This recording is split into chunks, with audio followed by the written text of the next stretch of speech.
I was, for all intents and purposes, a normal person.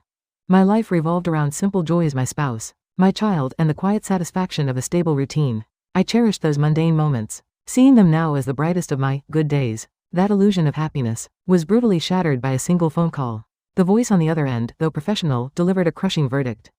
The illness was too far. Progressed treatment options were limited and surgery was impossible.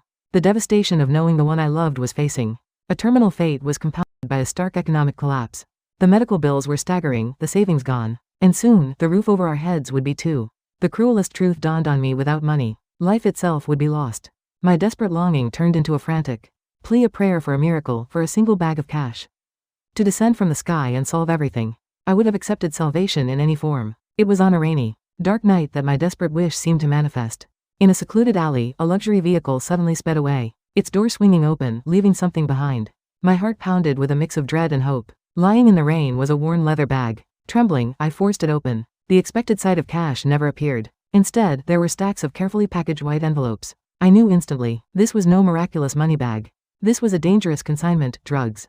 The initial shock of finding this illegal cargo was abruptly interrupted. A hurried, loud knocking at the door. The person standing there was someone familiar, yet completely transformed. The polite demeanor was replaced by a look of intense anxiety and focus. They immediately asked about a lost bag. My weak denial was instantly seen through. Their gaze was unnerving, piercing right into my fear and guilt.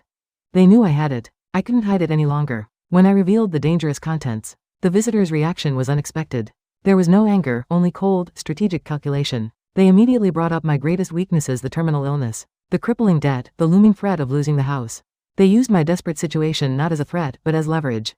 The visitor confessed they too were running from the bag's powerful owners, but our common ground was simple and overriding: the urgent need for money. They proposed a partnership. We would convert the illegal contents into cash. Their rationale was chilling. My utter desperation made me the most reliable partner for this high-stakes operation. The choice was agonizing: betray every moral principle I held, or lose the person I loved and everything else besides. In the face of overwhelming despair, the criminal path felt like the only way out. After the fateful agreement, I returned to the alley, and there, the reality of my choice hit me with full force. Faint radio chatter confirmed that authorities were searching the area, looking for the missing package. The dragnet was closing in. I was trapped. To alert the police now would mean giving up the one lifeline that might save my loved one.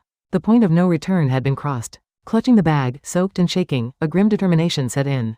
The simple mandate echoed in my mind: without money, he dies. I only need to solve that one problem. The life of the respectable spouse and parent was gone, replaced by someone willing to commit crime to protect her family. My good day had begun on the most perilous, darkest road imaginable.